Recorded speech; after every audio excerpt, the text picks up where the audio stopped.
साबिक ईरानी सदर महमूद अहमदीनैयाद ईरान में इसराइल के रजीम चेंज मंसूबे का हिस्सा थे। अमरीकी अखबार न्यूयॉर्क टाइम्स ने दावा किया कि महमूद अहमदीनैयाद ईरान में इसराइल के रजीम चेंज मंसूबे का हिस्सा थे। अमरीकी अखबार ने कहा है कि महमूद अहमदीनैयाद इसराइली खुफिया एजेंसी मोसाद से राबते में थे।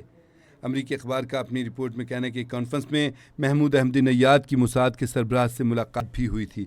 न्यूयॉर्क टाइम्स ने अपनी रिपोर्ट में कहा है कि कई साल पर मुहित मंसूबे के तहत इसराइल ने महमूद अहमदीनैयाद को दोबारा इक़्तिदार में लाने की कोशिश की। न्यूयॉर्क टाइम्स का कहना है कि उनकी शोहरत इसराइल मुखालिफ और होलोकॉस्ट से इनकार करने वाले ईरानी रहनुमा की थी। न्यूयॉर्क टाइम्स का कहना है कि महमूद अहमदीनैयाद 2005 से 2013 तक ईरान के सदर रहे। न्यूयॉर्क टाइम्स का अपनी रिपोर्ट में कहना है कि मोसाद के सरबराह डेविड बर्निया खुद अहमदीनैयाद को ईरान में इक़्तिदार दिलाने की कोशिशों की निगरानी कर रहे थे। न्यूयॉर्क टाइम्स ने अपनी रिपोर्ट में कहा कि हंगरी ने अहमदीनैयाद को 2024 में मौसमियाती तब्दीली कॉन्फ्रेंस में शिरकत की दावत दी। कॉन्फ्रेंस में शिरकत की दावत में मोसाद सरबराह को उनसे मुलाकात का मौका फराहम करना था। न्यूयॉर्क टाइम्स की रिपोर्ट में कहा गया कि कॉन्फ्रेंस में मोसाद के सरबराह डेविड बर्निया ने अहमदीनैयाद से मुलाकात भी की। इसराइल ने अहमदीनैयाद के रिहाइश और सफ़र के अखराजात भी अदा किए।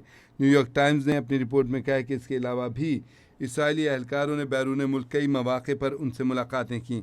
न्यूयॉर्क टाइम्स की रिपोर्ट में कहा गया कि फरवरी में ईरान पर हमले के पहले दिन अहमदीनैयाद के मुहाफ़िज़ों को निशाना बनाया गया। न्यूयॉर्क टाइम्स ने अपनी रिपोर्ट में कहा है कि महमूद अहमदीनैयाद के मुहाफ़िज़ों को निशाना बनाने का मकसद उन्हें मुबैना नज़रबंदी से आज़ाद कराना था। न्यूयॉर्क टाइम्स ने अपनी रिपोर्ट में कहा है कि इस हमले के बाद एक गाड़ी अहमदीनैयाद को एक महफूज मकाम पर ले गई। बाद में इक़्तिदार में लाने के मंसूबे से मायूस होकर वो महफूज मकाम छोड़ दिया।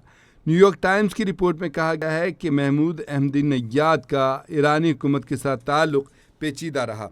उन्होंने कहा, न्यूयॉर्क टाइम ने अपनी रिपोर्ट में कहा है कि आला हुकाम ने उन्हें सियासी तौर पर मुत्तहिद किया और उनकी सरगर्मियों पर पाबंदियां लगाईं। न्यूयॉर्क टाइम्स की रिपोर्ट में कहा गया कि इसके बावजूद उन्हें एक आला सतह कौंसिल में जगह दी गई जो सुप्रीम लीडर को मशवरे देती थी। न्यूयॉर्क टाइम्स की रिपोर्ट में क्या है कि जंग शुरू होने से चंद रोज़ कबल कौंसिल की एक मीटिंग में उन्होंने शिरकत की थी। न्यूयॉर्क टाइम्स की रिपोर्ट्स में कहा गया है कि अहमदीनैयाद की मौजूदा सूरत हाल वाज़ेह नहीं है।